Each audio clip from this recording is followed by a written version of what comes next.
Hello, everybody. This is Lucas McCarty, and this is my guest, Cameron Miller. This is Heartland Entertainment, and today we're going to be talking about a few stories such as Uber and what's been going on with that because it's getting pretty crazy. We're going to talk about the MLB World Series trophy coming to our hometown, Decatur, Illinois. And then we're going to be talking about free agents in the NFL, the biggest free agents, our opinions on them, and everything like that. So we'll get started. First, we're going to talk about Uber. Uber is actually getting a big lawsuit because of sexual harassment by a driver. Whenever I honestly first heard about Uber, I was like, this is not going to be good. Something bad's going to happen eventually, and that has happened right now. There is actually the CEO of Uber on the news this morning. He got in a vehicle when he called for an Uber. He got in a vehicle with a driver, and they got into a big argument. And then when he finally told him, I'm the CEO of this business you're working for, I think it kind of cooled down. But they're on the news this morning so they could explain their argument. And I didn't have time to watch it, but I heard it was pretty intense, actually. And then the World Series trophy is going to be coming to Decatur, Illinois. The Chicago Cubs won the 2016 World Series a few months back. Historic moment. It's pretty crazy that I honestly didn't think I was going to be alive to see that. Historic moment, especially for us Cub fans in general or anybody. The World Series trophy is going to be here tomorrow, which is Thursday, but the bad thing is we're in school and people that have work because it's only going to be here from 8:30 to 9:30 in the morning, which I don't understand how the people of Decatur are going to watch the World Series trophy go by in just 1 hour, but that's just me. All right, now we'll move on to the main topic, which is the biggest NFL free agents. The first free agent that we have right now is Jason PierrePaul, the defensive end for the New York Giants, and I'll let you talk about this. I love JPP because I'm a Giants fan, so seeing him being a free agent, I think it'd be a very big loss for the Giants. He's very great at, getting in to the offensive line. He's great in just messing with their heads, just messing with them in general, and just being a monster and all-around, good lineman to stop those running backs and stop those passes and everything like that, which I personally like him. I know there's been a lot of people saying, he's overrated or he's not as good as he was because of his injury. Overrated. But he had 7 sacks and 8 passes knocked down until he hurt himself in the regular season. But still, 7 sacks in the short time that he played, that's impressive. Well, 7 sacks in the short time, and the fact that he has pretty much one good arm and the other one has 2 or 3 fingers blown off from that fireworks. He's still good even after that happened. So. And it looks like the Giants are actually planning on re-signing him. The Giants also re-signing Olivier Vernon. He got what? I said that wrong? No, I hate him. Oh, he got a $52.5 million guaranteed last offseason. That's pretty crazy. Oh wait, never mind. Okay, I'm thinking of the wrong person. I like that guy because he's good. He's a good defensive lineman too. I was thinking of Shane Vereen for some reason. Oh, yeah. And I do not like him. Why? Because he's not a good running back. That's what the Giants need is a running back. Because if we had a running back, I think that we would be a solid team and we could make it to the Super Bowl. Well, the Giants could be potentially looking at one of our free agents that we'll be talking about here in just a little bit, but you'll have to wait to see who that is. I am super excited to talk about that because I like him. All right, one of the possible biggest free agents on here, the Washington Redskins are letting go possibly of quarterback Kirk Cousins, who at first there's rumors that the Bears might pick him up, but I think they changed their mind because of another free agent that we'll talk about here in a little bit. The Bears, they don't really need him, so I think that's why they decided they need a quarterback, but I don't think Kirk Cousins is the answer to the troubles they've been having. Anything is better than Jay Cutler. Okay? Yes, I'm just saying. No kidding. Jay Cutler is actually still on contract. The Bears want to trade him, but they can't because he's still on contract, so he has the ability to deny a trade. And so he is like, I'm not going anywhere. I'm staying here for the last couple of years of my contract because, why would he leave if he's making all the money that he is? Because no matter, he sucks. Any team that he goes to is going to pay him less. And so pretty much the Bears are stuck. They're in jail, the Jay Cutler jail. Yeah, pretty much. Let's see. I honestly don't know what the Redskins are gonna do. Kirk Cousins, I consider him to be a good quarterback all around. He's mobile. He can throw.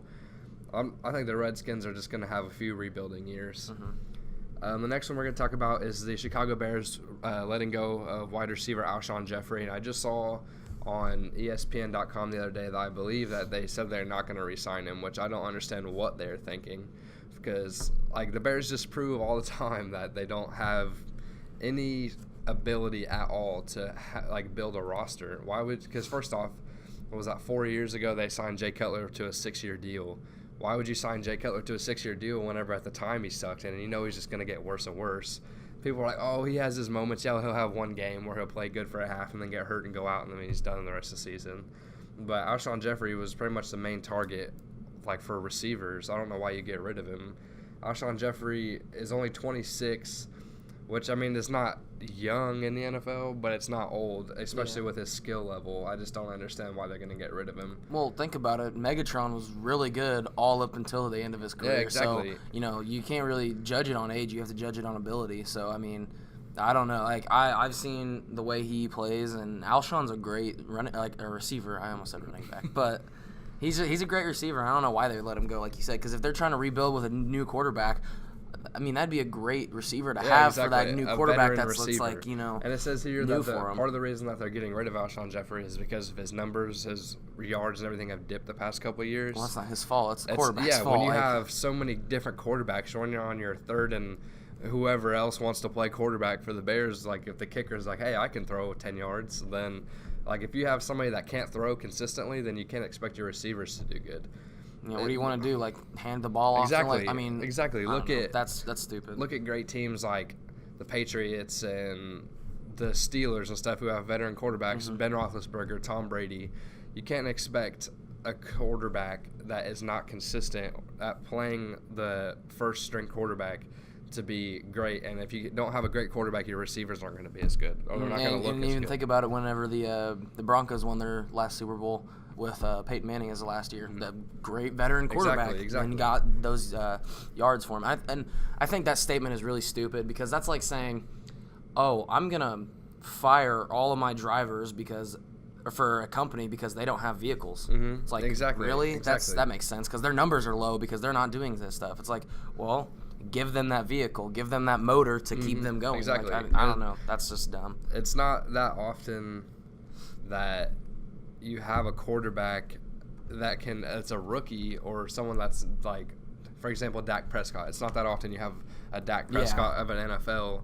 But if you think about it, if Dak Prescott would have went to the Redskins or someone that doesn't have those receivers, do you think that he would have been as good without Des Bryant and all those other receivers that the Cowboys have? I mean, granted, just Dak a Prescott, veteran team in general. Exactly, and the line that he has, and it's a whole team thing. You know, yeah, because you're right. Dak is a great quarterback, but without all of those veteran players telling him, like, oh, keep your head up. You know, don't listen to this. Do this, do this, do this. You wouldn't have, you know, Zeke getting, like, all those yards. You wouldn't have I just lost my train of thought. That's okay. We'll go ahead and move on. The next one is Eddie Lacy for the Packers, which I'm not sure how I feel about this. I'm actually a Packers fan, but Eddie Lacy, do we need him? Exactly, no. But it wouldn't hurt to have him because we have the cap space. We have enough to re-sign him. And, I mean, it doesn't hurt to have – it's not like we have to clear stuff to get a quarterback because Aaron Rodgers. It's not like we have to clear stuff to get more receivers because we have Randall Cobb, Jordy Nelson, and Devontae Adams. We're going to be just fine in all that. And the running back, we have Christine Michael, who proved himself last year. And then we have Ty Montgomery, who actually changed his number and his official position to running back now after last year with his surprisingly, honestly amazing performance coming in the middle of the season after we let go of James Starks recently, which actually made me really mad. We let go of a few of our corners, but Eddie Lacy, I just don't know if we need him. Well, he honestly isn't a running back. He's Eddie more Lacy, of a fullback. He's a fullback. He's a running back trapped in a fullback body, but yeah, he also dropped like 32 or something pounds. Well, he's just even if he loses weight, he's still a rumbling, tumbling machine. Exactly. He's not fast. He's not going to be really fast like all those kids. Like he's built to be a fullback. So I think fullback is faster than him. Yeah, I don't know. Like I don't know where you would put him. Like maybe if you're going into ISO or something, and that 1 yard or something, put him in, and he's gonna get that for you and everything. The only thing is we don't need him for that. Yeah, anymore. I know. That's what I'm saying. I mean, we have Aaron Ripkowski, our rookie fullback, who He honestly might be my new favorite offensive player in the NFL. Aaron Ripkowski is a monster. Mm-hmm. So I don't know where you guys would need him. Exactly, that's what I'm saying. Give him. Somebody else can have him, but at the same time, I don't want him to just because I've liked Eddie Lacy for a long time. Yeah. Even when he played at Alabama. The next one, this is what we were talking about earlier. Probably the biggest one on this list is the Vikings. I was very surprised when I heard this one. I was like, what? I knew it was coming eventually. He's 32 years old. The Vikings letting go of Adrian Peterson. They believe that they're not going to sign him.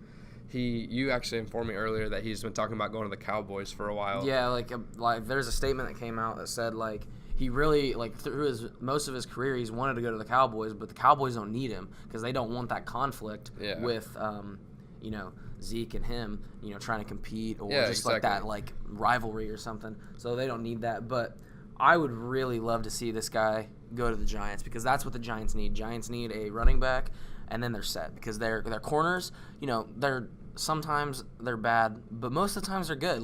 They had one of the best defense in the league for a really long time this last season. Yeah. And if you have JPP and Olivier, whatever, but you got a great line, defensive line. You got some great corners. You have a quarterback who is. He used to be really good. Now he's not that good, but he has his times. If he just doesn't let the defense get into his head, he can make some plays and he can make those passes. But it's just if he gets sacked or if he throws picks, he's just gonna keep tumbling down that little. He's gonna snowball it. Adrian Peterson going to the Giants might give them what they need in the form of just support dual threat, so they're not just focusing on Eli, especially whenever he gets into his crybaby state. Yeah. And it's just, I think that him going to the Giants, I mean, I don't know if the Giants are even looking at him. I think that they might be. The Cowboys might honestly sign him just to say, hey, we're unstoppable. We have Adrian Peterson. We have all these rookies, Ezekiel Elliott, Dak Prescott. And we have people like Des Bryant. I don't know who AP is going to go to. And it might honestly just be for a year. But, I mean, he's earned to go wherever he wants. Yeah, he does have that. One thing we need to talk about is what in the hell are the San Francisco 49ers going to do? They're going to need some more. Yeah. They're going to just take that L. Yeah. They have. I think that there is more inches on Colin Kaepernick's afro than the amount of wins they have in the past, 2 years. Yeah. That is ridiculous. Honestly, I don't feel bad for the 49ers being a Packers fan, but yeah. Wow, that is just bad. Something that I really want to talk about, the Atlanta Falcons, Patrick DeMarco. I love him as a fullback. He's a really good fullback. Fullbacks they don't get enough credit. Exactly. There's only a few good fullbacks in history, because first of all, they don't obviously get the credit. Second of all, it takes talent to be a good fullback because of the stuff they have to do. Because they have to be offensive lineman. Yeah, they have to be an lineman that can run fast and do the do this. Hold on, let's cut that out. But they have to be a lineman who can do the stuff that running backs can do and run as fast. Carry the ball effectively without letting it pop out and block and be like that just hard hitting dude. And I think it's hard for people to be good. And clearly. He's proven himself. He's a very good fullback because Atlanta made it pretty far into the playoffs. Yeah. And, I just think he's really good, and I don't know why they would have him be put up. But if they were smart, they would re-sign him. Yeah. But if they don't re-sign him, again, I would love for the Giants to pick him up just because I'm a Giants fan. I mean, it's still early. They can still sign him. Yeah. But all right, next we're going to talk about Martellus Bennett, tight end, and the New England Patriots. They're talking about Martellus Bennett actually maybe affecting the amount of play that Gronk has, especially coming back from that injury he had last year. I think that they're both pretty evenly matched. Martellus Bennett played for the Bears at one point a few years back. I don't know exactly when he was traded, but Martellus Bennett and Gronk are both good. I personally don't like Gronk just because of the ego, but you can't deny that he's a good player. Yeah. He's a really good guy. You're good player and everything, but he's got that party boy cocky. Yeah, he's I'm better than you kind of thing. He's like the bigger Johnny Manziel. Yeah, but I don't really like that too much about him. But I think he's a funny guy, and I think he's a really good player. And he obviously he proves himself to be that cocky douchebag, but I don't personally like that. But I don't think that having Martellus and him on the same team is very good because they're both hard-headed. Yeah, exactly. So one of them's gonna want to play more, and if they don't, they're gonna whine. Yeah, and then it's gonna definitely you're gonna see it in their performance. Yeah. Because if they're just moaning and complaining about each other, and then when they're on the field, they're gonna be like, oh, this and that, and they're just gonna slack, and it just won't be good. Another one though, Pittsburgh, Le'Veon Bell. Oh yeah. Because of all the substance abuse that he's been having. A lot of people are obviously, if you're a Steelers fan, they're gonna say, oh, resign him, it's Le'Veon Bell. What are you doing?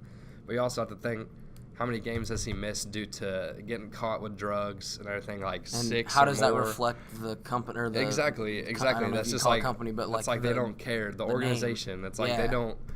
It almost shows like they don't care as long as they win games. Exactly. And that's not how you want your organization to look. You want to prove a point no matter how good they are. Yeah, you want to be a classy organization who shows we're hardworking and we do things by the book. But when you have somebody that does this stuff, that really reflects. Yeah. And but you're right. If being fans of a team saying, "Oh yeah, Le'Veon Bell, easy choice," being the owner and the coach and all this stuff of teams, different story, because you do have to put in perspective. You want your brand, you want your organization, you want that out there as a good thing. You want little kids running around and little Steelers stuff. Yeah, exactly. But when people see little kids running around Steelers stuff and there's people on the team that do have substance abuse, do all this stuff, it's like. I mean, granted, there's still people that don't get caught exactly, that are in the NFL, but I mean, that's not any better than it is to get caught. Yeah. But at the same time, that doesn't. If you can't prove it in a way, then it is a little bit different. Mm-hmm. Because Le'Veon Bell's been caught a few years in a row. Yeah. That's just ridiculous. One that actually isn't on this list right now that I want to talk about just got released yesterday. Jamaal Charles from the Chiefs. I don't know what they're thinking, honestly. I honestly think the Chiefs need Jamaal Charles. Oh yeah. Unless they're looking to get AP or somebody, but. Jamaal Charles, I personally like Jamaal Charles. I'm not a Chiefs fan, but I like Jamaal Charles, and I just think that they should have kept him. Maybe it's an issue with cap space. I don't know. Maybe it's cap space. Maybe it's the fact that he got injured. Yeah, exactly. But he is a great running back, but he can also be a receiver. Mm-hmm. He can. You can have that running back in the backfield, fake handoff. He goes upfield. You just dump it to him because he's great at catching the ball as well as he is running the ball, and he's just a great he's just a great dual threat. You have to worry about him catching the ball. You also have to worry about him running the ball because he will juke you out. He will run you over. He will do all this stuff, because he's just that good. But I do feel like it's either cap space or the fact that he has had injuries. I guess it also could be the fact that look at the amount of prestigious running backs coming up from the NCAA. Yeah. You have people like Leonard Fournette. I think that he actually is looking – I can't remember what I heard earlier. It's being looked at by somebody. But was it the Jags? Yeah, the Jags. Jaguars are looking at Leonard Fournette, Louisiana's running back, which is – he is one of my favorite college running backs. But I feel like that could be an issue with a lot of the running backs that are possibly they're like, oh, do we really need them? Because look at the amount of people that are coming up, especially if you have a running back like Zeke going to the Cowboys straight out of college, showing how college players are evolving. Especially like Leonard Fournette, in my opinion, is probably as good as Ezekiel Elliott. Maybe not as good, but he's up there. He's good. But yeah, I definitely think that affects the way people are seeing this. Or like the owners and everything, they're seeing, oh, we can get a college player that's going to take us places. Yep. You have Zeke taking them pretty far. You have all this stuff, and it's just crazy. All right, well, I think that's it for the list. This has been Heartland Entertainment. I'm Lucas. I'm Cameron. And thank you for watching.